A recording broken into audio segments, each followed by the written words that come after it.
আসসালামু আলাইকুম ওয়া রাহমাতুল্লাহি ওয়া বারাকাতুহু।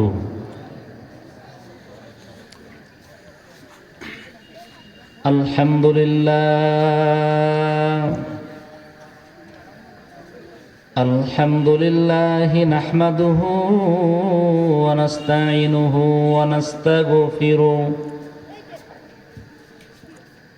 ওয়া নু'মিনু বিহি ওয়া নাতাওয়াক্কালু আলাইহি ওয়া নাউযু বিল্লাহি মিন শুরুরি আনফুসিনা ওয়া মিন সাইয়্যাতি আ'মালিনা من يهد الله فلا مضل له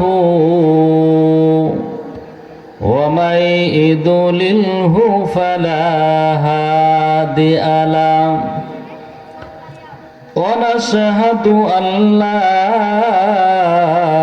إله إلا الله وحده لا شريك له ونشهد أن سيدنا وسندنا وحبيبنا وطبيبنا وطبيب قلوبنا مولانا محمدا عبده ورسوله أما بعد فأعوذ بالله من الشيطان الرجيم بسم الله الرحمن الرحيم يا أيها الذين آمنوا اتقوا الله ولتنظر نفس ما قدمت لغد واتقوا الله إن الله خبير بما تعملون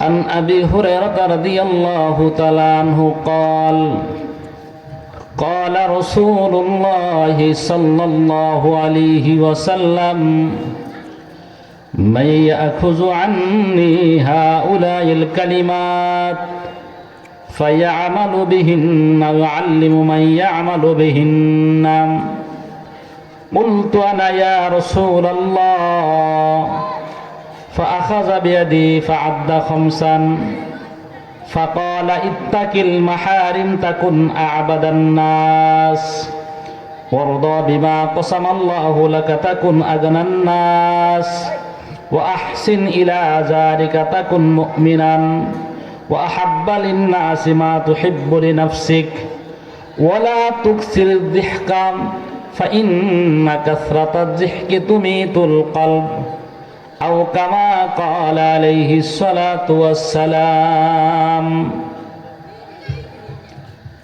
मरने वाले मर जाएंगी जीने वाले कोई नहीं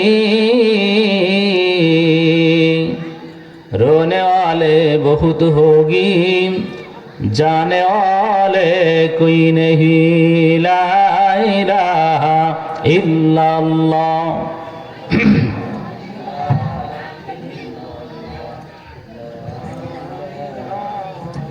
লা ইলাহা ইল্লাল্লাহ। সবাই একটু মহব্বতের সাথে বলেন। যেতে হবে দেশ ছেড়ে দিতে হবে তোর পারি এই বাড়ি তোর আসল নয় রে, কবর যে তোর বাড়ি। লা ইলাহা ইল্লাল্লাহ, লা ইলাহা ইল্লাল্লাহ।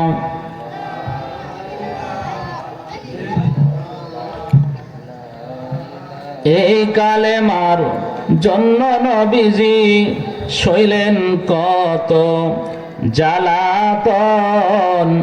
লা ইলাহা ইল্লাল্লাহ বলো রে মুমিনগণ, লা ইলাহা ইল্লাল্লাহ।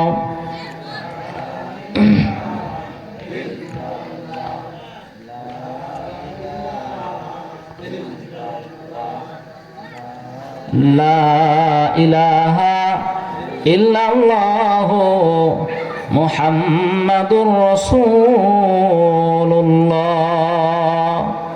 সাল্লাল্লাহু আলাইহি ওয়াসাল্লাম। সোহেল পূর্বপাড়া মসজিদুল মুমিনিন ও তালিমুল কোরআন কওমি মাদ্রাসা এতিমখানার উদ্যোগে আজকের এই বার্ষিক ওয়াজ মাহফিলের শ্রদ্ধাভাজন সম্মানিত সভাপতি আলহাজ হজরত মাওলানা মনোয়ার হোসাইন সাহেব, সহসভাপতি মাওলানা জুবাইর হোসাইন সাহেব ও কারি গিয়াসউদ্দিন খান সাহেব, প্রধান অতিথি জনাব ফখরুদ্দিন আহমেদ বাচ্চু সাহেব, বিশেষ অতিথিবৃন্দু, এই মাহফিলের প্রধান বক্তা, বিশেষ বক্তা, আমন্ত্রিত হজরাতে বুজুর্গ ওলামা ইকরাম, আমার সমবিষ্ট পিতৃতুল্য মুরব্বেন ইকরাম ও সমবয়স্ক ভাইয়েরা, পর্দানিশী সরলা সবলা মা ও বোনেরা, মাদ্রাসায় অধ্যয়নরত নূরে চশমা আজিজ তলাবা, সকলেই ওই মালিকের দরবারে কালিমাত শুকুর আদায় করি, যেই মালিক আমাদেরকে এই পর্যন্ত হায়াতকে দীর্ঘায়িত করে সুস্থ রেখে দ্বীনি মাহফিলে আসার মতো তৌফিক দান করেছেন। দিল থেকে শুকরিয়া আদায় করি আলহামদুলিল্লাহ।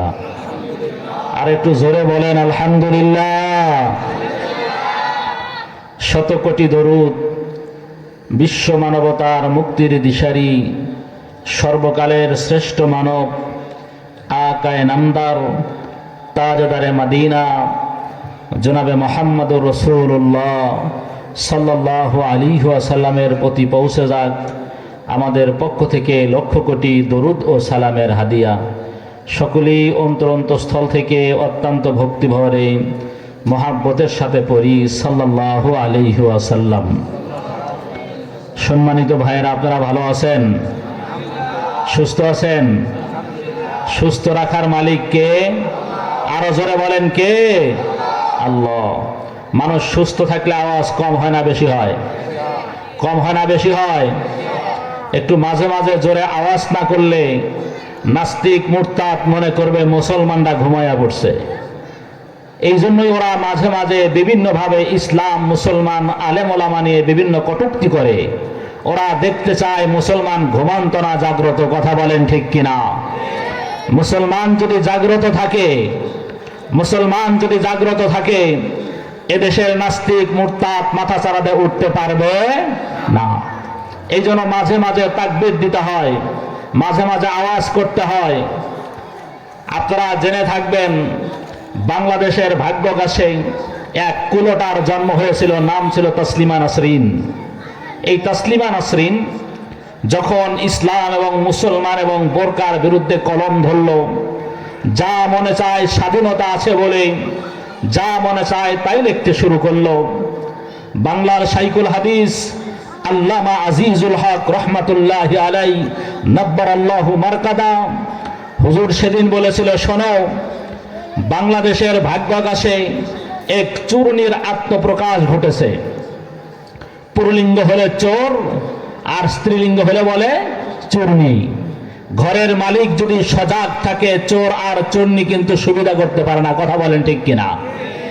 হুজুর সেদিন বলেছিল, শোনো, তোমরা শুধু বাইতুল মুকাররম উত্তর গেটে আল্লাহু আকবার বলে ধ্বনি দেবা। এই ধ্বনির আওয়াজে এই কুলাটা বাংলার জমিনে থাকতে পারবে না। বাস্তবিক তাই হয়েছিল। হযরতে উলামায়ে ইকরাম আর তাওহীদি জনতা যখন লিল্লাহি তাকবীর বলে তাকবীর দিয়েছিল, এই কুলাটা বাংলাদেশের বর্ডার পাস আজও হলো, কালও হলো, বাংলার জমিনে এই কুলাটার জায়গা হয় নাই, হবেও না। কথা বলেন ঠিক কিনা? এই জন্য মাঝে মাঝে একটু জোরে জোরে আওয়াজ করতে পারবেন তো ইনশাআল্লাহ? আল্লাহ তৌফিক দান করেন, আমিন বলেন আমিন। যে সমস্ত ভাইয়েরা এদিক সেদিক আছেন, আমি আপনাদেরকে অনুরোধ করব, এই মাহফিল আমার ভাই নাইম বলেছেন এই মাহফিল বছরে একদিনই হয় না। আপনারা কি মনে করেন সপ্তাহে 2-1 বার হয়? একটু কথা বলেন, হয়? যারা বাহিরে আছেন ওনারা অনেকেই ভাবতেছেন যে আওয়াজ তো শোনাই যাচ্ছে, আওয়াজ শোনা যাবে বটে। আমাদের মুরব্বী হরদি হজরত আবরারুল হক রহমাতুল্লাহ আলাইহি তিনি বলেছেন যে শোনো, এই যে ওয়াজ মাহফিল আপনারা দেখতে পাচ্ছেন, বাতিগুলো জ্বলতেছে, যারা দূর থেকে বাতির আলো দেখছে কিন্তু তারা বাতির তাপ পাচ্ছে না। কি বলেন, পাচ্ছে? এই বাতির আলো তারা দেখতে পাচ্ছে কিন্তু বাতির প্রকৃত তাপ, হিট তারা পাচ্ছে না। এমনি ভাবে বাহির থেকে ওয়াজ মাহফিল শুনলে আলো পাওয়া যাবে কিন্তু মাহফিলের প্রকৃত যে রূপ, প্রকৃত যে ফায়দা, এটা অনেকটাই সম্ভব নয়। এই জন্য জীবনে তো বহুত সময়ই পার করলেন, বিভিন্ন ভাবে জীবন তো চলেই গেল হেলাই খেলায়। আজকের একটি রাত যদি কিছু অংশ আল্লাহর জন্য দিতে পারেন, একটু সময় যদি দিনই মাহফিলে দিতে পারেন, যে সমস্ত ভাইয়েরা এশার নামাজ পড়লেন ওই সমস্ত লোকগুলো যদি সামনে আসে, মোটামুটি অর্ধেক প্যান্ডেল ভরে যাবে। কথা বলেন ঠিক কিনা? এই জন্য যারা এদিক সেদিক আছেন আমি অনুরোধ করব, অতি তাড়াতাড়ি ভিতরে এসে পড়ুন। আমি আপনাদের সামনে খুব লম্বা সময় নেব না, অল্প কয়েকটা কথা বলে ইনশাআল্লাহ চলে যাব। হযরতে উলামায়ে ইকরাম বহুত আছেন, আলহামদুলিল্লাহ, মঞ্চেও আছেন, দাওয়াতে মেহমান আরও আছেন। ওনারা যদি আধা ঘন্টাও কথা বলে আজকে রাত পার হবে। কথা বলেন ঠিক কিনা? এই যে এত উলামায়ে ইকরাম দেখতে পাচ্ছেন, এটার কারণ কি জানেন? এটার কারণ হলো প্রকৃতপক্ষে একটা মাদ্রাসা। কারণ কি? মাদ্রাসা। কি বলেন? মাদ্রাসা। মসজিদের মাহফিলে উলামায়ে ইকরাম এত ব্যাপক হয় না, সাধারণত অনেক জায়গায় হয়, কিন্তু যদি মাদ্রাসা থাকে ওখানে একটা আলাদা টান থাকে উলামায়ে ইকরামের। তা হলো এখান থেকে আল্লাহর কালাম পড়বে, এখান থেকে হাফেজ হবে, আলেম হবে, তাদের সাথে আমি একটু শরীক হলাম কিয়ামতের ময়দানে, হয়তো এটা আমার আত্মনাজাতের জড়িয়ে হবে। কথা বলেন ঠিক কিনা? এজন্য যে সমস্ত ভাইয়েরা এখনো বাহিরে আছেন আমি অনুরোধ করব, আপনারা একটু ভিতরে আসেন। আল্লাহ তাআলা আপনাদের খায়ের ও বরকত দান করেন, আমিন বলেন আমিন। এবার আসুন, এখানে বসার তৌফিক দিলেন কে? আরো জোরে বলেন কে? আল্লাহ তাআলা আমাকে আপনাকে অসংখ্য নিয়ামত দান করেছেন, অসংখ্য নিয়ামত। আল্লাহ তাআলা বলেন ফাযকুরুনি আযকুরুকুম ওয়াশকুরুলি ওয়ালা তাকফুরুন। আল্লাহ বলেন, গোলাম তুমি আমাকে স্মরণ করো, আমি তোমাকে স্মরণ করব। আমাকে তুমি যদি স্মরণ করো গোলাম, আমি আল্লাহ তোমারে স্মরণ করব। হযরতে আলী রাদিয়াল্লাহু তাআলা আনহু বলেন, আল্লাহ তাআলা কখন আমাকে স্মরণ করে এটা আমি জানি। আল্লাহু আকবার, জোরে বলেন। লোকজন জিজ্ঞাসা করে, আলী আপনি কেমনে জানেন কখন আল্লাহ আপনাকে স্মরণ করেন? কয় কেন? কালামুল্লাহর মধ্যে আল্লাহ নিজেই তো বলেছেন ফাযকুরুনি আযকুরুকুম, আমারে স্মরণ করো, আমি মাওলা তোমারে স্মরণ করব। সুবহানাল্লাহ, জোরে বলেন।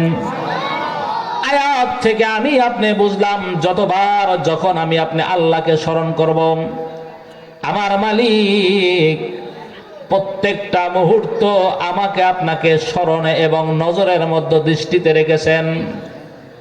এমন কোনো মুহূর্ত যায় না, এমন কোনো সময় যায় না যেই সময়টা আমি আপনি আল্লাহ তাআলার দৃষ্টির বাহিরে। কি বলেন, যেতে পারবেন? তো আল্লাহ তাআলা অসংখ্য নিয়ামত দিয়ে আমাকে আপনাকে প্রতিপালন করতেছেন। আল্লাহ বলেন, ওয়া ইন তাউদ্দু নি'মাতাল্লাহি লা তুহসুহা। হাত দরিয়া হোকে কালি मखलूकत तमाम कलम जिंदगी भर लिखते रहो ना होगी तारीफ खत्म। सद हजारा शुक्र तेरे आई मेरे परवरदिगार लुत्फ तेरे बेकिरानो फजल तेरे बेशुमार। अल्लाहु अकबर, जोरे बोलेन। ओ मालिक, আপনার কোন নিয়ামতের শুকরিয়া আদায় করব, কয়টার শুকরিয়া আদায় করব? আল্লাহ বলেন, লানাফিদাল বাহরু ক্বাবলা আন তানফাদা কালিমাতু রাব্বি। ও গোলাম, আমার নিয়ামত রাজি লেখার জন্য যদি তুমি সমুদ্রের পানিকে কালি বানাও আর বৃক্ষলতার ডালপালা যদি তুমি কলম বানাও, লিখতে লিখতে আমি মালিকের নিয়ামত লিখতে কোনোদিন তুমি শেষ করতে পারবে না। কালি শেষ হবে, পানি শেষ হবে, কিন্তু আমি মালিকের নিয়ামতের কোনোদিন শুকরিয়া আদায় শেষ করতে পারবা না। উদাহরণস্বরূপ একটা নিয়ামতের কথা বলি। আল্লাহ তাআলা বলেন, আলাম নাজআল লাহু আইনাইন। আল্লাহ বলেন, গোলাম, আমি কি তোমাকে দুটি চক্ষু দান করি নাই? বলেন তো, চক্ষু দান করছে কে? আরো জোরে বলেন, কে? আমি আপনি কি কোনদিন আল্লাহর কাছে বলছিলাম, আল্লাহ গো, আমারে দুনিয়ায় পাঠাইবা, আমারে দুটা চক্ষু দিও, আমারে দুটা কান দিও? জীবনে কোনদিন বলেছিলেন? কথা বলেন, বলেছিলেন? আমার মালিক যদি চাইতেন আমাকে আপনাকে অন্ধ বানায়া ভিক্ষার থাল হাতের মধ্যে উঠায়া আল্লাহ তাআলা রাস্তায় বসাইতে পারতেন। কথা বলেন, পারতেন কিনা? কাদেরে কুদরত দারি हर से खाही आकुनी मुर्दारा तो जाने बख्शी जिंदारा बेजाकुनी हस्ते सुल्तान ने मुसल्लम मरूरा निस्ते कसरा जहराए चो चेरा चो इनायत कादरे कईयों में कर दर का फेदा बुदे आहन मो में काट। আমার আল্লাহ যা চায় সাথে সাথে সেটা হয়ে যায়। আমার মালিক যদি না চায় দুনিয়ার সব মানুষ মিলেও কিন্তু সেটা করতে পারবে না। কথা বলেন, পারবে? আল্লাহ কায়ে, গোলাম, আমি তোমারে দুটি চক্ষু দিলাম, এই চক্ষুটাই তোমার কত বড় নিয়ামত। একটা বার কি তুমি ভেবে দেখেছো? ও মুসলমান, একটা সময় ছবি তুলতে হলে ক্যামেরা লাগতো, এই ক্যামেরার ফিল্ম থাকতো। যুগ যত আধুনিক হচ্ছে, সময় যত গড়িয়ে যাচ্ছে, মডিফাই হচ্ছে, আধুনিকায়ন হচ্ছে, হতে হতে একটা পর্যায়ে এখন আসলো মোবাইল। এরও একটা অ্যাবিলিটি আছে, নির্ধারিত পরিমাণ আপনার ছবি উঠাতে পারবে, এরপরে আর পারবে না। কিন্তু আমার মালিক, এখানে যাদের বয়স 65-70, আল্লাহ তাআলা 70 বছর ব্যাপী আমাকে আপনাকে চক্ষু দিলেন। এই ক্যামেরার কোনোদিন ফিল্ম পাল্টাতে হয় না, মেমোরি কোনোদিন ভরতে হয় না। কথা বলেন, ভরতে হয়? জীবনের শুরুতে আপনি মল্লিক বাড়ি বাজারে গিয়ে কি দেখেছিলেন? ভালুকার বাজারে গিয়ে কি দেখেছিলেন? ময়মনসিংহে কি দেখেছিলেন? একটা বার যদি চক্ষুটা বন্ধ করে যদি আপনার স্মৃতি পটে একটুবার খেয়াল করেন, সাথে সাথে আপনার সমস্ত স্মৃতি পটে ভেসে উঠবেন। আল্লাহু আকবার, জোরে বলেন। আল্লাহ লিসান ওয়া শাফাতাইন। আল্লাহ বলেন, শোনো, আমি তোমার একটা জিহ্বা দিয়েছি, জিহ্বা দিয়েছি। এই জিহ্বাটাও যে কত বড় নিয়ামত। আপনার এই জিহ্বার উপর একসাথে পরপর কয়েক রকমের খানা খাবেন, প্রত্যেকটা রিপোর্ট দিতে পারে। কথা বলেন, ঠিক কিনা? পৃথিবীতে আজ পর্যন্ত এমন কোন মেশিন আবিষ্কার হয় নাই যেই মেশিনে একসাথে অনেকগুলো প্রোডাক্ট বের করতে পারেন। কিন্তু আমার মালিক এত সুন্দর করে আমার আপনার জিহ্বাটা দান করেছে, জিহ্বাটা দান করেছেন, যেই জিহ্বার উপরে খাবার দিলে সাথে সাথে রিপোর্ট পেশ করতে পারেন, কিন্তু জিহ্বার নিচে দিলে স্বাদ অনুভব করা যাবে না। কথা বলেন, ঠিক কিনা? এতগুলো নিয়ামত আল্লাহ তাআলা আমাকে আপনাকে দান করেছেন। এই নিয়ামতের শুকরিয়া আদায় যত বেশি করবেন, যত বেশি করবেন, আল্লাহ সুবহানাহু ওয়া তাআলা আল্লাহ নিয়ামত তত বাড়িয়ে দেবে। সুবহানাল্লাহ, জোরে বলেন। এবার আসুন, আমি আপনাদের সামনে কোরআনুল কারীমের সূরা হাসর থেকে একটা আয়াত তেলাওয়াত করেছি। আল্লাহর পয়গম্বর সাল্লাল্লাহু আলাইহি ওয়াসাল্লামের হাদিস থেকে একটা হাদিস পাঠ করেছি। আল্লাহ যদি আমাকে তৌফিক দান করেন, এই আয়াত আর এই হাদিসকে নিয়েই কিছু কথা বলার চেষ্টা করব। আমা তৌফিকি ইল্লা বিল্লাহ। আল্লাহ তাআলা বলেন, ইয়া আইয়ুহাল্লাযীনা আমানুত্তাকুল্লাহ, হে ঈমানদারেরা আল্লাহকে ভয় করো। কাকে ভয় করো? আরো জোরে বলেন, কাকে ভয় করো? আল্লাহকে ভয় করো। আল্লাহ কত বড়, আল্লাহ কত বড়, আল্লাহর পরিচয় আমরা জানি না, যার কারণেই তো আমাদের অন্তরে আল্লাহর ভয় নাই। মানুষ যার পরিচয় জানে সে তারে ভয় পায়। আমাদের দেশের মানুষ পুলিশকে চেনেন, আর্মিকে চেনে, র্যাবকে চেনে, এদের একটু পাওয়ার আছে এই জন্য ভয় পায়। পায় কি পায় না? কিন্তু আল্লাহ যে কত বড়, আল্লাহ যে কত বড়, এটা মানুষের অনুমানে নাই, আন্দাজে নাই, যার কারণেই তো আল্লাহকে ভয় পায় না। আল্লাহ বলেন, ইয়া আইয়ুহাল্লাযীনা আমানুত্তাকুল্লাহ, হে ঈমানদারেরা আল্লাহকে ভয় করো। আল্লাহর ভয় এত বড় দামি, এত বড় দামি। আজকে পৃথিবীতে আপনি খুঁজে খুঁজে দেখবেন, যত অশান্তি, যত দুর্নীতি, সব কিছুর মূলে হলো আল্লাহর ভয় না থাকা। কি না থাকা? জোরে বলেন, কি না থাকা? আল্লাহর ভয় যদি কোনো মানুষের ভিতরে থাকে, ওই মানুষটা যত বড়ই অফিসার হোক, যত বড়ই যাই কিছু হোক না কেন, একটা টাকাও অবৈধভাবে খেতে পারবে না। কথা বলেন ঠিক কিনা? এই জন্যই তো রব্বুল আলামিন কোরআনুল কারীমের জায়গায় জায়গায় আল্লাহর ভয় অর্জন করার জন্য আদেশ করেছেন। ইয়া আইয়ুহাল্লাযীনা আমানুত্তাকুল্লাহ, হে ঈমানদারেরা আল্লাহকে ভয় করো। ও মুসলমান, আমার আপনার কাছে আল্লাহর ভয় নাই, আল্লাহর জিকিরের মায়া নাই। শুনলে অবাক হবেন, বাংলাদেশের একজন বুজুর্গ আল্লামা হাফিজি হুজুর রাহমাতুল্লাহি আলাইহি, আমরা দেখি নাই ইতিহাস, আমাদের জন্য ইতিহাস। হাফিজি হুজুর রাহমাতুল্লাহি আলাইহি বটগাছ মার্কা নির্বাচনও করেছিলেন। হাফিজি হুজুর একদিন বাথরুম থেকে বের হয়েছে, হওয়ার পরে খাদেম জিজ্ঞাসা করে, হুজুর আপনার এখান দিয়ে কেন রক্ত বের হচ্ছে? হুজুর কথা বলে না, আবার জিজ্ঞাসা করে এখান দিয়ে কেন রক্ত? বারবার খাদেম নাসর বান্দা কিছুতেই ছাড়তে রাজি না, বারবার প্রশ্ন করে। এবার হাফিজ হুজুর বলে, শোন, আমি যখনই একটু ফ্রি টাইম পাই, একটু সময় পাই, হয়তো কালামুল্লাহ তেলাওয়াত করি অথবা আল্লাহ তাআলার জিকির করি, আমার জিহ্বাটারে একটু বিরত রাখি না, সারাক্ষণ জিকিরের মধ্যে কাটাই। ঘুম বাদ দিয়ে যখন জাগ্রত থাকি তখন আমার জিহ্বাটারে জিকিরের মধ্যে কাটাই। শোনো, আমি যখন বাথরুমের মধ্যে ঢুকলাম দেখি আমার জিহ্বা অটোমেটিকলি একা একা জিকির করতে শুরু করতেছে। বাথরুমের মধ্যে মৌখিক জিকির জায়েজ নাই, যার কারণে জিহ্বাকে কন্ট্রোল করার জন্য বহুত চেষ্টা করলাম, না না, আমার জিহ্বা কিছুতেই কন্ট্রোল হচ্ছে না, জিকির বের হচ্ছে। শেষ পর্যন্ত জিহ্বাকে নিয়ন্ত্রণ করার জন্য কামড় দিয়েছিলাম যেন জিহ্বা নড়াচড়া না করেন। একটা পর্যায়ে জিকিরের এত মজা, স্পিরিট বাড়তেছিল, যার কারণে কামড় লাগা জিহ্বা কেটে রক্ত বেড়েছে। আল্লাহু আকবার, জোরে বলেন। এই কথার ওজন অনেকের বোধগম্য হবে না, এই কথা অনেকের কাছে বুঝে আসবে না, এই কথার ওজন কত, ওয়েট কত।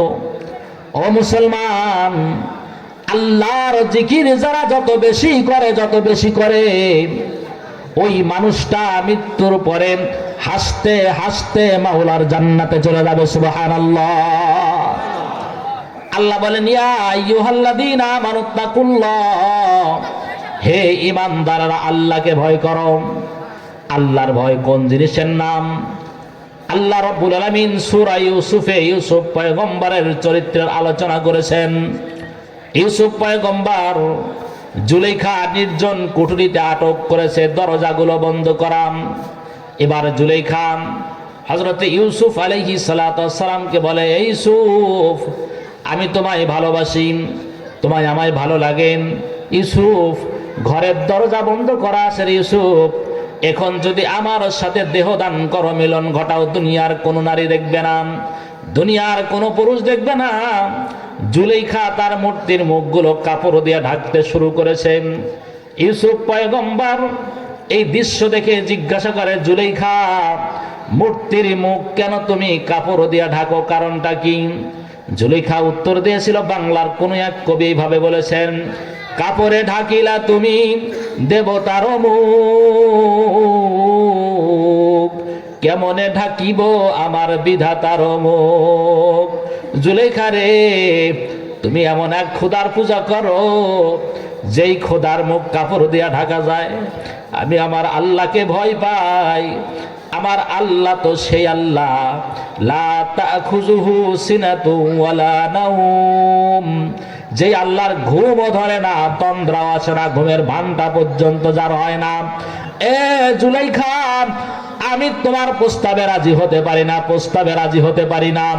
তাফসীরের কিতাবে এসেছে, তখন যেন আল্লাহ তাআলা ডাক দিয়ে বলতেছে, এই সুবিত্তাকুল্লাহ, আল্লাহকে ভয় করো, আল্লাহকে ভয় করো, আল্লাহকে ভয় করো। ও মুসলমান, আল্লাহর ভয় যদি কোনো নারী আর পুরুষের ভিতরে থাকে, ওই নারী আর পুরুষ কোনোদিন অন্য নারী আর পুরুষের সাথে মিঠা মিঠা কথা বলতে পারে না। ভুল বললাম না ঠিক বললাম? ও মুসলমান, আল্লাহর ভয় যদি আমাদের দেশের যুবকদের ভিতরে থাকতো, কলিজার মধ্যে যদি আল্লাহর ভয়টা অর্জন করতে পারত, আমাদের দেশের যুবকেরা রাত গভীরে বিভিন্ন রকমের আজে বাজে জিনিসটা মোবাইলের মধ্যে দেখতে পারতো না। ভুল বললাম না ঠিক বললাম? আল্লাহর ভয় যেহেতু নাই, যার কারণে যা মনে চায় তাই করতে পারে, তাই করতে পারেন। এই জন্য আল্লাহর ভয় সর্বপ্রথম অন্তরের মধ্যে আমাকে আপনাকে ঢুকাইতে হবে। আল্লাহর ভয়, হযরতের সাহাবা একরাম, তাদের ভিতরে আল্লাহর ভয় কি পরিমাণ ছিল। হাদিস পড়ে দেখবেন, ইতিহাস খুঁজে দেখবেন, যদি আল্লাহ ভীরু যদি কোনো ব্যক্তি বাদশাহ হয়, রাষ্ট্রপ্রধান হয়, ওই মানুষটার দ্বারা কোনোদিন জনগণের অধিকার খর্ব হতে পারে না। কথা বলেন ঠিক কিনা? এলাকার মেম্বার যদি আল্লাহ ওয়ালা মুত্তাকি পরহেজগার হয়, ওই মেম্বার সব গরিবের রিলিফ বন্টন করে চুরি করতে পারবে না। কথা বলেন ঠিক কিনা? চেয়ারম্যান যদি আল্লাহ ওয়ালা হয়, মুত্তাকি পরহেজগার চেয়ারম্যান হয়, ওই চেয়ারম্যান কোনদিন সাধারণ মানুষের পেটে লাথি মেরে চুরি করে পেট ভরতে পারবে না। কথা বলেন ঠিক কিনা? আল্লাহর ভয় যদি না থাকে, যা ইচ্ছা সামনে থেকেও খায়, পিছন থেকেও খায়, নিজ দিক দিয়েও খায়। কথা বলেন ঠিক কিনা?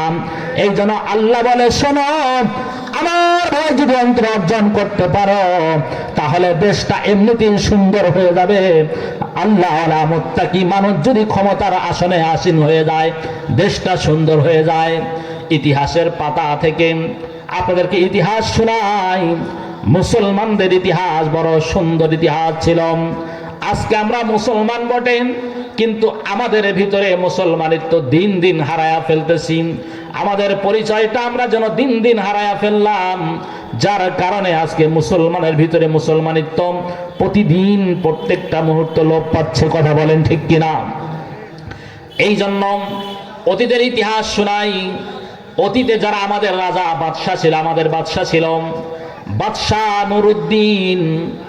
নামটা বড় বরকতপূর্ণ একজন ব্যক্তির নাম, বাদশাহ নুরউদ্দিন। এই নুরউদ্দিনের শাসন আমলে মুসলমান একটু খেয়াল করেন, আল্লাহ ভীরু যদি এলাকার নেতা হয়, তার দ্বারা এলাকার ভিতরে কি সুখ আর শান্তি আল্লাহ তাআলা দান করেন। ওই মানুষটা কোনোদিন দল দেখে বিচার করবে না, আপনের পক্ষে রায় দিবে না। কথা বলেন ঠিক কিনা? যদি আল্লাহর ভয় ভিতরে থাকে, ওই মানুষটা কোনোদিন মুখ দেখে দেখে আপনজনকে টানবে না। হাদিস শোনাই, আবার আপনার পয়গম্বর সাল্লাল্লাহু আলাইহি ওয়াসাল্লামের যুগে একজন মানুষ চুরি করেছেন। কুরাইশ বংশীয় মহিলা চুরি করার অপরাধে আল্লাহর পয়গম্বর আল্লাহর কোরআন খুলে ফয়সালা দিলেন, আস-সারিকু ওয়াস-সারিকাতু, চোর আর চুরনি যদি পাও হাত কাটবে। এটা কোরআনের বিধান। কিসের বিধান? জোরে বলেন, কিসের বিধান? কোরআনের বিধান। আল্লাহর পয়গম্বর বললাম, ও সাহাবায়ে কেরাম, এই মহিলাটার হাত কেটে দাও, এটা কোরআনের বিধান। সাহাবায়ে কেরাম চিন্তা করলাম, এই মহিলাটা তো কুরাইশ বংশীয় মহিলা, কুরাইশ বংশীয় মহিলার যদি হাত কাটা হয় আল্লাহর পয়গম্বরের বংশের ইজ্জত হানি হবে, ইজ্জত নষ্ট হয়ে যাবে। আল্লাহর পয়গম্বরের পালক পুত্র যায়েদ বিন হারেসা, এই যায়েদ বিন হারেসা, এই ইতিহাস কইতে গেলে সেখানেও লম্বা টাইমের প্রয়োজন। হযরতে যায়েদ বিন হারেসা এমন একজন মানুষ, তাকে তার গোত্র থেকে চোরেরা ডাকাতরা লুট করে নিয়ে এসেছিল, বাজারে বিক্রি করেছেন। হযরতে খাদিজাতুল কুবরা রাদিয়াল্লাহু তাআলা আনহার ফুফাতো ভাই ক্রয় করেছিল। সেখান থেকে হযরতে খাদিজাকে যায়েদ বিন হারেসাকে হাদিয়া দিয়েছিল। সেখান থেকে আল্লাহর পয়গম্বরের স্ত্রী খাদিজাতুল কুবরা রাদিয়াল্লাহু তাআলা আনহা আল্লাহর পয়গম্বরকে বলেন, ওগো নবীজি, দিনের দাওয়াত নিয়ে আপনি রাত দিনে বিভিন্ন পরিশ্রম করেন। ওগো নবীজি, আমার এই গোলাম যায়েদ আপনাকে হাদিয়া দিলাম, যায়েদ বিন হারেসা আপনাকে হাদিয়া দিলাম। হযরতে যায়েদ বিন হারেসার পুত্র, হযরতে যায়েদ বিন হারেসার পুত্র নাম হলো ওসামা। নাম কি? নাম কি? ওসামা, ছোট সিংহ ওসামা। হযরতে যায়েদ বিন হারেসার পুত্র ওসামা আল্লাহর পয়গম্বর এই খাদেমের সন্তানকে বুকের উপরে রেখে ঘুম পাড়াতেন। আমার আপনার পয়গম্বর এমন একজন মানুষ ছিল রে মুসলমান, যেই মানুষটা প্রত্যেকটা মানুষের জন্য আদর্শ ছিল। আপনি খুঁজে পাবেন না এলাকার বড় লোক তার চাকরের সন্তানকে বুকের উপর ঘুম পাড়ায়, কিন্তু আমার আপনার পয়গম্বর সারা বিশ্বের পয়গম্বর, দুনিয়া আখিরাতের রহমাতুল লিল আলামিন আমার আপনার পয়গম্বর হযরতে ওসামা বিন যায়েদকে আল্লাহর পয়গম্বরের বুকের উপর ঘুম পাড়াতেন, এত আদর করতেন। আল্লাহু আকবার, জোরে বলেন। সাহাবায়ে কেরাম চিন্তা করলাম, এটা আমরা তো বলতে পারবো না, আল্লাহর পয়গম্বর হয়তো রাগ করবেন। ওসামা বিন যায়েদ ওসামার কানে কানে বলে দিল, আল্লাহর পয়গম্বরের কানের মধ্যে গিয়ে একটু আস্তে করে বলো, দাদা জান, যে মহিলার আপনি বিচার করতে চাচ্ছেন এই মহিলাটা আপনার বংশীয় মহিলা, কুরাইশ বংশীয় মহিলা। আল্লাহর পয়গম্বর হেলান দিয়ে বসা ছিলেন। ওসামা বিন যায়েদ কানের মধ্যে আস্তে আস্তে বলে দিল, দাদা, যেই মহিলার হাত কাটতে যাচ্ছেন এটা আপনার বংশীয় মহিলা। আল্লাহর পয়গম্বর সোজা হয়ে বসে গেলেন, চোখগুলো লাল হয়ে গেল, চেহারা লাল হয়ে গেল, আর ডাক দিয়ে বলে, ও সাহাবায়ে কেরাম, এটা ওসামা বিন যায়েদের কথা না, কারণ ওসামা বিন যায়েদ এই কথার লোড জানে না, ওজন জানে না। এই কথার অর্থ কি ওসামা বিন যায়েদ জানে না।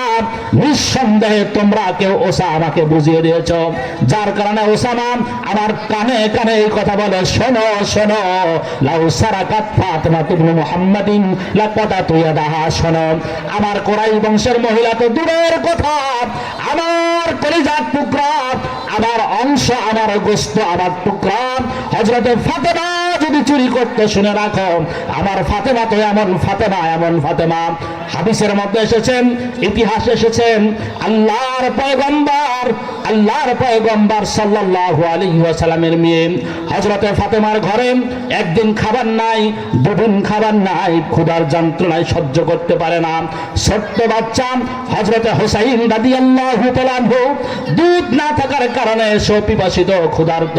আল্লাহর পয়গম্বরের কাছে নিয়ে বলে, আব্বা জান, এই যে আপনার নাতি ক্ষুধার যাতনায় ছটফট করতেছেন।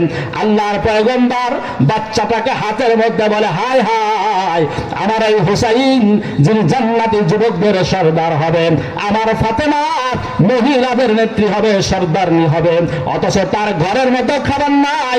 আল্লাহর পয়গম্বরের জিহ্বা মুবারক হুসাইনের মুখের মধ্যে দিয়ে দিলেন। হুসাইন জিহ্বা চুষতে থাকে আর আস্তে আস্তে ঘুমায় পড়ে। সুবহানাল্লাহ, জোরে বলেন। হযরতে ফাতেমার মতো আদরের মেয়ের কথা আল্লাহর পয়গম্বর বলে, শোনো, আমার বংশের মহিলা এত বহু দূরের কথা, আমার মেয়ে ফাতেমা যদি চুরি করে আমি পয়গম্বর তার হাত দুটো কেটে দিব। আল্লাহু আকবার, জোরে বলেন। এই হলো ন্যায় ইনসাফওয়ালা বাদশা যিনি হবেন, তাদের দ্বারা এইভাবে মানুষের অধিকার কোনোদিন নষ্ট হবে না। যার যার অধিকার, ওই যে খলিফাতুল মুসলিমিন হযরত ওমর রাদিয়াল্লাহু তাআলা আনহু, তিনি যখন খেলাফতের আসনে আসেন, তিনি ঘোষণা দিয়ে দিলেন, শোনো, ফুরাতের তীরে একটা কুত্তাও যদি পানির অভাবে মারা যায়, আমি ওমরকে আল্লাহর আদালতে জবাবদিহি করতে হবে। এটা হলো আল্লাহর ভয়। এর নাম কি ভাই? আল্লাহর ভয়। আল্লাহ এই জন্যই বলেন, ইয়া আইয়ুহাল্লাযীনা আমানুত্তাকুল্লাহ, হে ঈমানদাররা আল্লাহকে ভয় করো।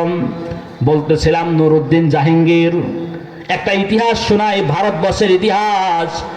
ভারতের মধ্যে যা দেখেন প্রত্যেকটা আমাদের মুসলমানদের অবদান, জোরে বলেন আল্লাহু আকবার বলেন। দিল্লির শাহী মসজিদ, কুতুব মিনার, এটাও আমাদের মুসলমানদের নাম রাখা।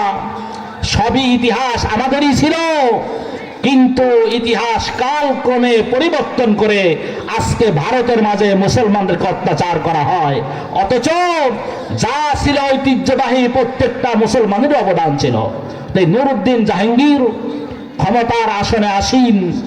একদিন এক বৃদ্ধা মহিলা ওনার কাছে গিয়ে বলল, হে নুরউদ্দিন, আমার একমাত্র সন্তান আপনার আদেশে যুদ্ধের ময়দানে চলে গেছেন, সেনাবাহিনীতে চাকরি করেন।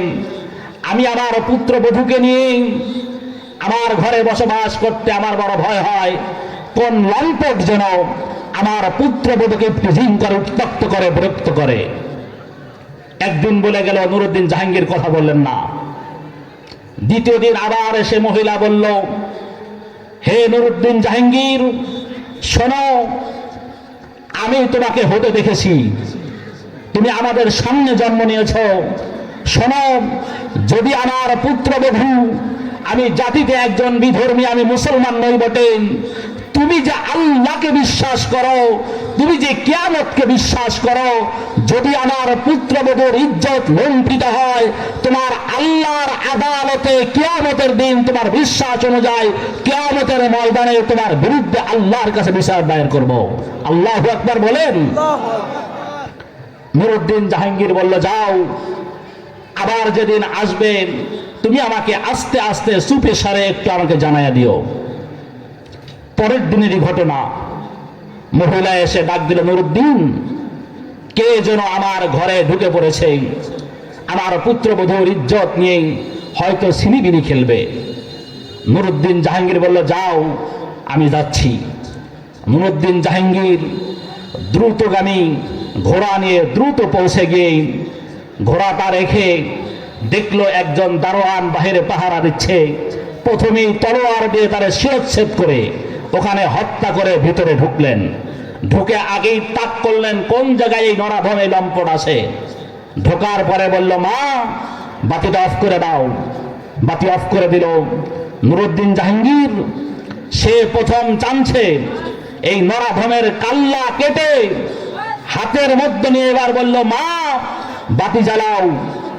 বাতি জ্বালানোর পরে চেহারার দিক তাকায় বলে, আলহামদুলিল্লাহ, আলহামদুলিল্লাহ, বলেন না আলহামদুলিল্লাহ, আলহামদুলিল্লাহ। এই বলে ধপাস করে মাথাটা ছেড়ে দিল। এবার বলে, মা, আমাকে একটু পানি দাও, তাড়াতাড়ি একটু পানি পান করি। পানি পান করার পরে এবার জিজ্ঞাসা করলো, নুরউদ্দিন, প্রথম তুমি বাতি নিভাতে বললাম, আবার বাতি জ্বালানোর পরে ওই মাথা দেখে আলহামদুলিল্লাহ বললাম, আবার তুমি পানি পান করলা, এইগুলোর কারণ কি? এগুলোর কারণ কি? এবার নুরউদ্দিন বলে, মা, আপনি যখন আমার কাছে বিচার দিয়েছিলেন তখন থেকে আমি মনে মনে প্রতিজ্ঞা করেছি, এই যদি একজন সংখ্যালঘুর বিচার যদি আমি না করতে পারি, এই পৃথিবীর পানি আমার জন্য হারাম। এই জন্য ওই দিন থেকে এখন পর্যন্ত এক ফোঁটা পানিও পান করি না। আল্লাহু আকবার, আল্লাহু আকবার। বলল, শোনো, এক ফোঁটা পানিও পান করি নাই। খাবার তো প্রশ্নই ওঠে না, কারণ যেই দেশের বাদশার অধীনে একজন মানুষের ইজ্জত লুণ্ঠিত হয়, ওই বাদশার জন্য ও দেশের আলো বায়ু বাতাস ভক্ষণ করা হারাম। ও মুসলমান, এই চরিত্রের রাজা বাদশা যদি আমাদের দেশে হয়, আমাদের এমপি মহোদয় যদি এমন হয়, তাহলে মানুষ দুনিয়াতে সুখ আর শান্তিতে জীবন যাপন করবে। কথা বলেন ঠিক কিনা? আরো জোরে বলেন ঠিক কিনা? শেষ পর্যন্ত নুরউদ্দিন জাহাঙ্গীর এবার প্রশ্ন করলো, আপনি আলহামদুলিল্লাহ বললেন কেন? কয়, শোনো, তুমি যখন আমার কাছে বিচার দিয়েছিলে, তখন আমি নিশ্চিত বিশ্বাস করে নিয়েছিলাম আমার বাড়ির পাশে একজন সংখ্যালঘুর পুত্রবধূর ইজ্জতের উপর হামলা চালায়, হয়তো আমার যুবক সন্তান হবে, অথবা আমার ভাই হবে, অথবা আমার নিকটতম কেউ হবে। আর নিকটতমের বিচার করতে গেলে মানুষ হিসাবে আমার ভিতরে মায়া লাগতে পারে। এই জন্য বাতিটা অফ করে আধারে আগে বিচারটা শেষ করলাম। বিচার করার পরে মাথা হাতে নিয়ে দেখি এটা আমার সন্তান না, এটা আমার ভাইও না, এটা আমার আপনজন কেউ না।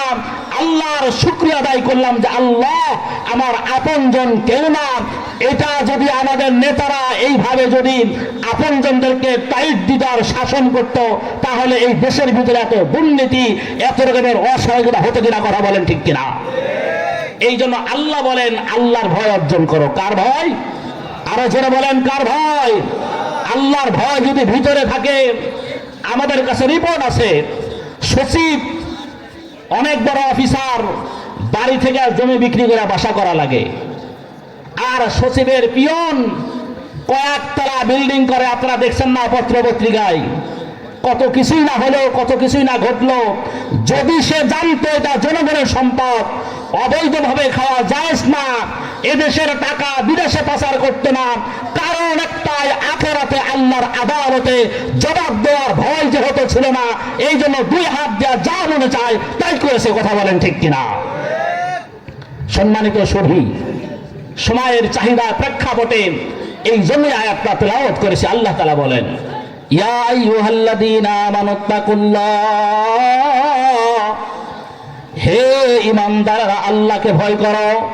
কাকে ভয় করো? জোরে বলেন, আরো জোরে বলেন, কাকে ভয় করো? আল্লাহর ভয় কোন মানুষের মধ্যে যদি থাকেন, সে নারী হোক পুরুষ হোক, ওই যুবক কোনোদিন অন্য নারীকে ইফটিজিং করতে পারে না, উত্তক্ত করতে পারে না, বিরক্ত করতে পারে না। ভিতরে যদি আল্লাহর ভয় থাকে, আল্লাহর ভয় একমাত্র পারেন মানুষকে গুনাহ থেকে বাঁচাতে, গুনাহ থেকে বাঁচাতেন। যেখানে কেউ দেখবে না, সেখানে দেখবে কে?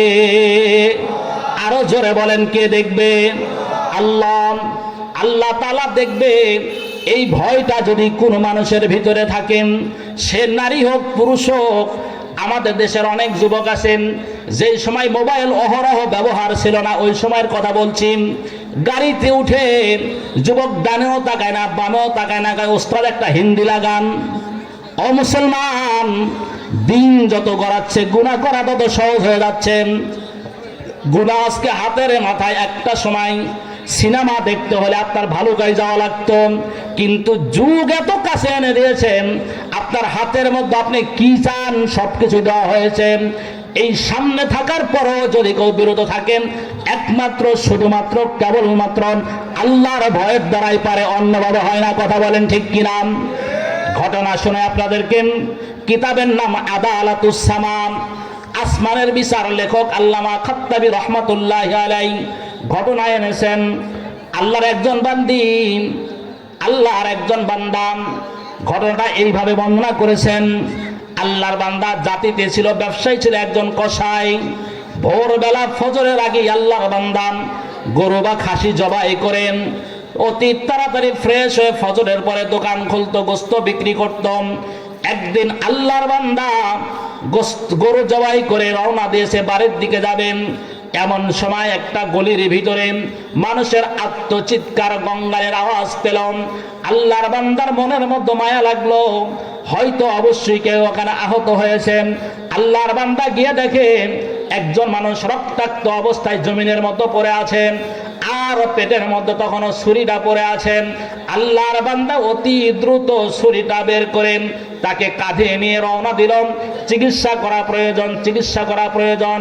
চিকিৎসা করানোর জন্য আল্লাহর বান্দা লোকটাকে নিয়ে দৌড় দিচ্ছে। এমত অবস্থায় তার কাঁধের উপরে লোকটা মারা গেল, তার পুরা শরীর রক্তে রঞ্জিত, হাতের কাছে ছুরিটাও আছে, বোঝার আর বাকি রইল না। এলাকার লোকজন নিশ্চিত বুঝে ফেললে এই লোকটাই এটাকে হত্যা করেছেন। শেষ পর্যন্ত অ্যারেস্ট করে বাদশার দরবারে নিয়ে গেল, বাদশার কাছে নিয়ে গেল। বাদশা এবার ফায়সালা দিয়ে দিল, কোরআনের বিধান অনুযায়ী হত্যা যদি করে প্রতিবাদ হিসেবে তারা হত্যা করতে হবে। বিচার হলো এটা। আল্লাহর বান্দা উপস্থিত লোকজনকে ডেকে বলেন, শোনো, আমাকে যদি হত্যা করো তাহলে এই জন্য আমাকে হত্যা করো না, এই হত্যার সাথে আমার ন্যূনতম সম্পর্ক নাই। আমি এই লোকটাকে বাঁচানোর জন্য চেষ্টা করেছিলাম, আমি হত্যা করিও নাই, বরং আমি তার একজন হিতাকাঙ্ক্ষী ছিলাম। বরং আমাকে যদি হত্যা করো তাহলে এইভাবে করতে পারো অন্য একটা ঘটনার প্রেক্ষিতে। কয় সেটা কি? বলে সেটা হলো, শোনো, আমি একজন ঘাটের মাঝি ছিলাম, আমি দীর্ঘদিন পর্যন্ত ঘাটে নৌকা চালাইছি, এপার থেকে ওপারে লোকজনকে আনা নেওয়া করেছি, আমার এটাই ছিল পেশা। এমন করে আমার নৌকাতে একদিন একজন যুবতী নারী, সুন্দর রূপসী যুবতী তন্নি, তার মার সাথে আমার, একটু বাচ্চাগুলো আওয়াজটা কমাতে বলেন কেউ, আমার সাথে এইভাবে আমার নৌকা দিয়া একদিন যায়, দুদিন যায়, 3 দিন যায়। যেতে যেতে একটা পর্যায়ে ওই নারীর সাথে আমার সখ্যতা গড়ে ওঠেন। একটা পর্যায়ে তার সাথে আমার সম্পর্ক, একটা ভাবের উদ্রেক হয়, তাকে আমি ভালোবেসে ফেলি, সেও আমারে ভালোবাসে। এমন করে দীর্ঘদিন পর্যন্ত চলতেছিল। একটা পর্যায়ে আমি তাকে পাওয়ার জন্য পাগল হয়ে গেলাম, বেপরোয়া হয়ে গেলাম। আমি তাকে পাওয়ার জন্য তার বাবার কাছে বিবাহের প্রস্তাব দিলাম। তার বাবা স্বাভাবিকভাবেই, একজন বড় লোক মানুষ ঘাটের মাঝির সাথে বিয়ে দিবে না, এটাই স্বাভাবিক। আমাকে শেষ পর্যন্ত ফেরত দিল, আমার সাথে বিয়ে দিল না। আমি ব্যর্থতার গ্লানি নিয়ে ধুকে ধুকে আমার জীবনটারে একটা পর্যায়ে যেন শেষ হয়ে যাবেন এমন পর্যায়ে পৌঁছেছিলাম। একটা পর্যায়ে এমন হলো, একদিনের ঘটনা এমন ছিল, সন্ধ্যার সময় চারদিক থেকে মেঘ যেন উঠে আসতেছে, অন্ধকার একটা অবস্থান। এমন সময় একজন মাত্র আল্লাহর বান্দী ছোট্ট একটা মাসুম বাচ্চাকে নিয়ে আমার নৌকার মধ্যে উঠলাম। বলল, ভাইজান, আমাকে একটু ওপারে দয়া করে পৌঁছায়া দেন। আল্লাহর বান্দী আমার নৌকাতে ওঠার পরে আমার চক্ষু তার দিকে বারবার তাকাতে লাগলো। চিন্তা আর বাকি রইল না, আমার এই সেই প্রিয়সী, এই সেই প্রেমিকা, যার জন্য আমার জীবন আর যৌবনের অনেক মুহূর্ত নষ্ট করে ফেলেছি, এই তো আজকে আমার হাতের নাগালে পেয়ে গেছি। আল্লাহর বান্দা বলে, আমি মুখরোচক অতীতের অনেক স্মৃতিগুলো একটা একটা করে তার সামনে তুলে ধরলাম। আমি যেন স্বর্গে ডানা মেলে দিলাম, যে কোনোভাবেই হোক তাকে আমাকে আজকে পেতেই হবে। দীর্ঘদিন পরে আমার হাতের নাগালে শিকারে পেয়ে গেছি।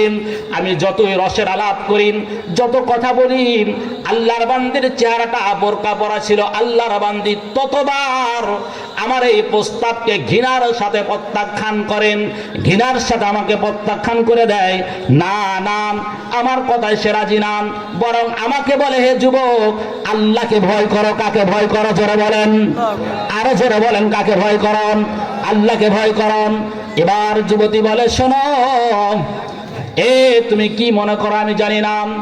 অতীত যা হয়েছে আমি তওবা করে নিয়েছি, আমি অতীতের জন্য তওবা করে নিয়েছি। শোনো, এই যে আমার সাথে যে বাচ্চাটা দেখতে পাচ্ছ, এটা আমারই মেয়ে বাচ্চা, আমার বিয়ে হয়ে গেছে। সাবধান, আমি তওবা করে ফেলেছি। তওবা করার পরে ওই গুনাহ দিয়া যদি কেউ কাউরে অপমান করে, লজ্জা দেয়, ও ভাই, জীবনের চলার পথে বাঁকে বাঁকে, ফাঁকে ফাঁকে ভুল হয়ে যায়, বেদবি হয়ে যায়।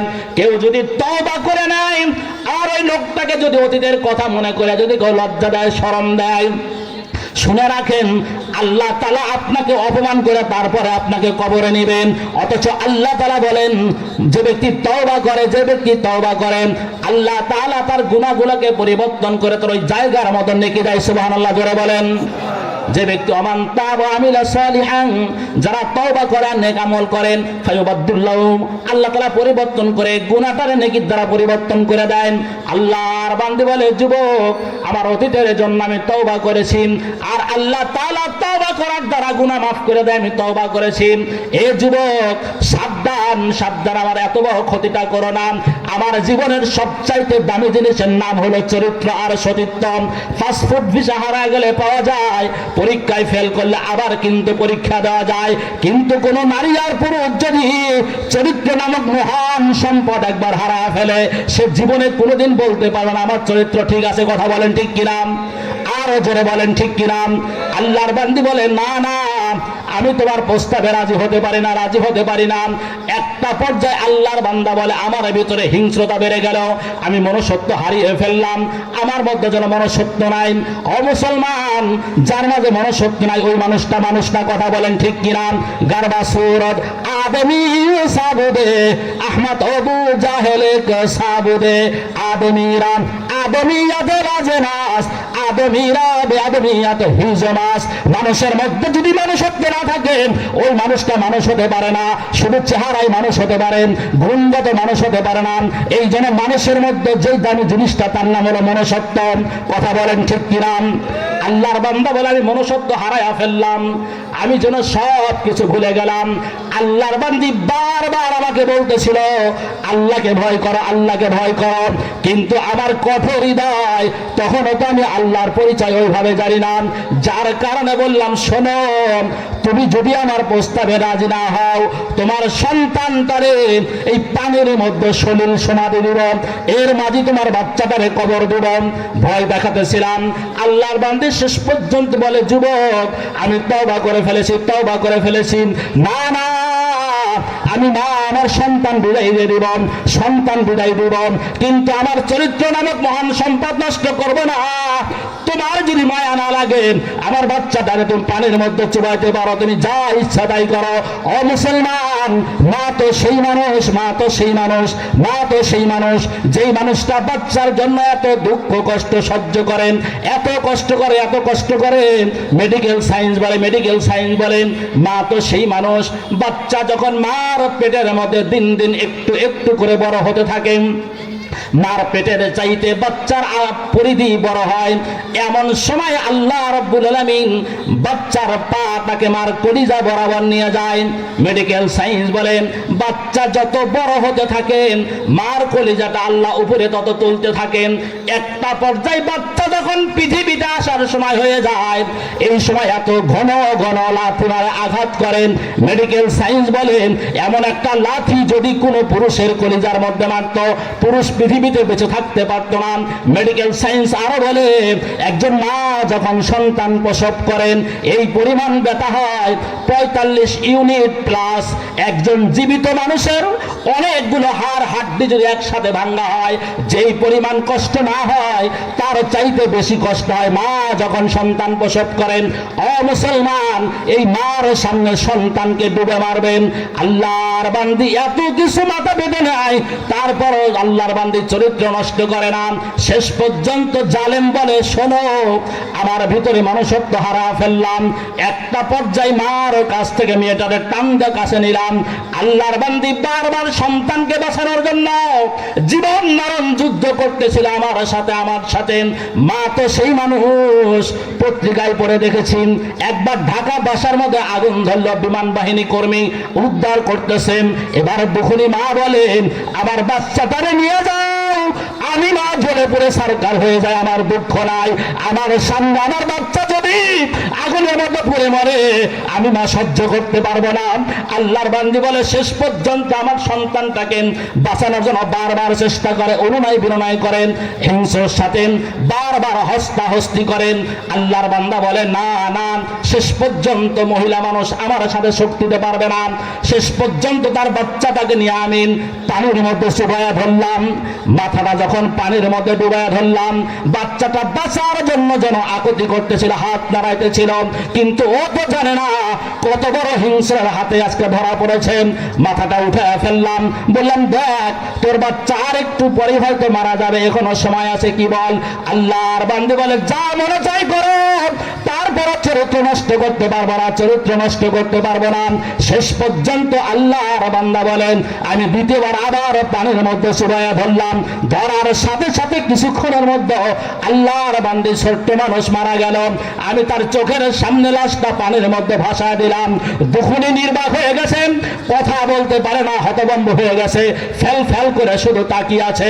চোখের পানি ছেড়ে দেয় যেন একটাই কথা বলে, শোন, যা মনে চাই তাই কর, কিন্তু চরিত্র দিব না, চরিত্র দিব না। শেষ পর্যন্ত এবার আল্লাহর বান্দিকে আমি ধরলাম, ধরে বললাম, তোর পালা, তোর পানির মধ্যে ডুবাইয়া মারবো, তোর সন্তানকে যেমন করে মেরেছি তোকে মারবো, তোকেও ছাড় দিব না। শেষ পর্যন্ত আল্লাহর বান্দি বলে, শোন, আমার বাচ্চা যখন হারাইয়া ফেলেছি, আমার আর জীবনের কোনো মায়া নাই, জীবন দিতে পারি রে, কিন্তু চরিত্র নামক মহান সম্পদ তোর কাছে বিকিয়ে দিতে পারি না। আল্লাহু আকবার। মুসলমান বন্ধুরা আমার, আল্লাহর বান্দি শেষ পর্যন্ত বান্দা বলে, আমি তাকেও পানির মধ্যে চুবাইয়া ধরলাম। যখন পানির মধ্যে চুবাইয়া ধরলাম, বাঁচার জন্য বারবার আকুতি করতেছিল, হাত লড়াইতেছিল, শেষ পর্যন্ত পানির মধ্যে তারও আমি ভাসাইয়া দিলাম, মৃত্যুবরণ করলো। এই খবর দুনিয়ার কেউ জানে না, বিচার হয় নাই, আদালতে কেউ জানে না, কেউ তো জানে না। ঘটনা যখন ঘটে তখন নদীর মধ্যে ছিলাম, এই দিক থেকে ঝড় তুফান ছিল। শোনো, যদি আজকে আমারে ফাঁসি দিতে হয়, ওই 2 হত্যার পরিবর্তে আমারে ফাঁসি দাও। মুসলমান বন্ধুরা আমার, আমি এতক্ষণ পর্যন্ত একটা কথাই বুঝালাম, তাহলে আল্লাহর ভয় কার ভয়? জোরে বলেন, আরো জোরে বলেন, কার ভয়? আল্লাহর ভয় যদি ভিতরে থাকে, ওই মানুষটা আল্লাহর হুকুম তরক করতে পারে না, নামাজ ছাড়তে পারে না, অন্য মানুষের অধিকার নষ্ট করতে পারে না। আর এই সমস্ত মানুষগুলো তৈরি করা হয় এই সমস্ত মাদ্রাসাগুলোর ভিতরে, এই সমস্ত মসজিদ থেকে দাওয়াত ও তাবলীগের মেহনতের মাধ্যমে, আর এই সমস্ত মাদ্রাসার ভিতরে আর হক্কানি পীর মাশায়েখ যারা আছে তারা ওইভাবে চেষ্টা করেন। ও মুসলমান, আল্লাহর ভয় অর্জন যদি আমি আপনি করতে পারি, লাভটা কি? দুই একটা লাভ বলে শেষ করে দিচ্ছি। আল্লাহ তাআলা সূরা জুমার মধ্যে বলেন, ওয়াসিকাল্লাযীনা তাকাউ রাব্বাহুম ইলাল জান্নাতি যুমারা, যারা মুত্তাকি হবে ওই মানুষগুলোকে জান্নাতের দিকে আদরের সাথে, সম্মানের সাথে, ইজ্জতের সাথে নিয়ে যাবে। সুবহানাল্লাহ জোরে বলেন। দুনিয়ার কোন নেতা যদি আগমন করে তারা লাল গালিচার সংবর্ধনা দেয়, দেয় কি দেয় না? জোরে বলেন, দেয় কি দেয় না? কিন্তু আল্লাহওয়ালা মুত্তাকি পরহেজগার যখন জান্নাতের গেটের মধ্যে চলে যাবে, জান্নাতের গেটে যাবেন, ওয়াসিকাল্লাযীনা তাকাউ রাব্বাহুম ইলাল জান্নাতি যুমারা হাত্তা ইযা জাউহা ওয়া ফুতিহাত আবওয়াবুহা ওয়া ক্বালা লাহুম খাজানাতুহা সালামুন আলাইকুম, জান্নাতের ফেরেশতারা বলবে আসসালামু আলাইকুম। সুবহানাল্লাহ জোরে বলেন, আরো জোরে বলেন সুবহানাল্লাহ। দুনিয়ার কোন ব্যক্তির সালাম না, ব্যক্তির সালাম না।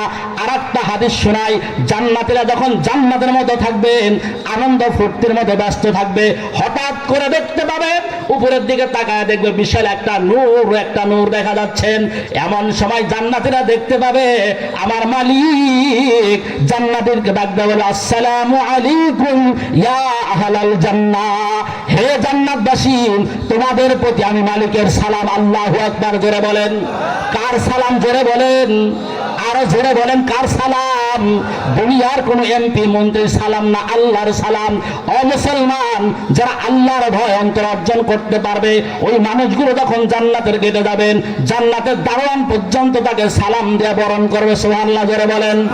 গুফতে মানলাম মুমিনেরা মাইদিয়ার ফুতিহাত বাবুল জান্নাত কাম হিয়ার, গুফতে আল্লাহ মুমিনেরা ভেরি গুড, রোজে মাহশার বেনামাজি গেট আউট, গুফতে আল্লাহ মুমিনেরা মাইদিয়ার।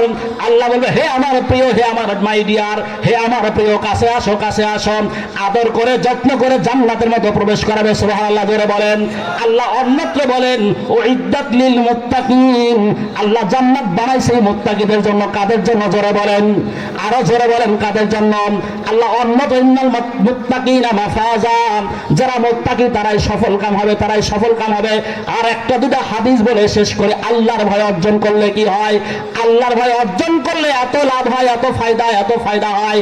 আল্লাহর পয়গম্বর বলেন, সাবাতুন ইউদিল্লুহুমুল্লাহু ফি দিল্লিহি ইয়াওমা লা দিল্লা ইল্লা দিল্লুহু, যেদিন আল্লাহর আরশের ছায়া ছাড়া আর কোনো ছায়া থাকবে না। আল্লাহ ওই দিন 7 শ্রেণীর মানুষকে আরশের তলে জায়গা দিবেন। তার মধ্যে একটা হলো রাজুলুন তালাবাত ফুবাদাতুহু ইমরাতু যাতি মানসাবিন ওয়া জামালিন, একজন সুন্দরী, পরমা সুন্দরী, একজন সুন্দরী নারী, ধনীর ঘরের দুলালি, যদি কোনো পুরুষকে ডাকে, যুবককে ডাকে, ডাকে কাম হিয়ার যুবক এদিকে আসো। আর যুবক যদি বলে ইন্নী আখাফুল্লাহ, আমি আল্লাহকে ভয় পাই, যেই যুবকটা আল্লাহর ভয়ের দিকে তাকায়া যুবতীর ডাকে সাড়া দিল না, আল্লাহর পয়গম্বর বলেন এই মানুষটাকে আল্লাহ আরশের তলে জায়গা দেবে। সুবহানাল্লাহ, জোরে বলেন, আরো জোরে বলেন সুবহানাল্লাহ। আর একটা ঘটনা শোনাই, বুখারী মুসলিমের ঘটনা। মুসলমান বন্ধুরা আমার, আল্লাহর এক বান্দা মৃত্যুর আগে, আল্লাহ আমার সময় শেষ, আল্লাহ এই হাদিসটা বলে শেষ করছে। এই হাদিসটা মুত্তাফাকুন আলাইহির হাদিস। আল্লাহর এক বান্দা মৃত্যুর আগে তার সন্তানদেরকে কয়, এই আমার সন্তানরা, আমি তোদের কেমন পিতা? কয় আপনি অনেক ভালো মানুষ, অনেক ভালো মানুষ। কয় একটা কথা বলি শোন। কয় কি কথা? কয় আমি মৃত্যুর পরে আমাকে তোরা আগুন দিয়ে পোড়াবি, পোড়ানোর পরে এই ছাইগুলো, এটা কোনো কিসসা বলতেছেন, এটা হাদিস, বুখারী এবং মুসলিমের হাদিস, মুত্তাফাকুন আলাইহি। এক হাদিস শোনাচ্ছি, আমার এই ছাইগুলো যেদিন প্রচন্ড বেগে বাতাস উঠবে, ওই দিন তোরা এই ছাইগুলো উড়াইয়া দিবি। এরপরও যদি আল্লাহ আমাকে একত্রিত করতে পারে, আমার আর উপায় নাই। মৃত্যুর পরে ছেলেরা তাই করছে। এরপরে আল্লাহ বাতাসকে বলছে এই সব একত্রিত কর। একত্রিত হয়েছে। আল্লাহ বলে এগুলো কেন করেছিলি? কয় আল্লাহ আপনার ভয়ই করছিলাম, আমি জানি আমি যে বড় পাপী, আমার যে কত শাস্তি হবে। কয় আমার ভয়ই করেছিলি? কয় হ্যাঁ। কয় যা, আমার ভয় করেছিলে, আমি তোকে মাফ করে দিলাম। সুবহানাল্লাহ। আসুন আমরা সবাই আল্লাহর ভয় অর্জন করি। আল্লাহ আমাকে দৌলত দান করুক, আপনাদেরকে দান করুক। আল্লাহ তাআলা মাদ্রাসা কবুল করুক। আমার ভাই নাটুরি সাহেব মেহনত করতেছে, মাদ্রাসা দিন দিন এগিয়ে যাচ্ছে।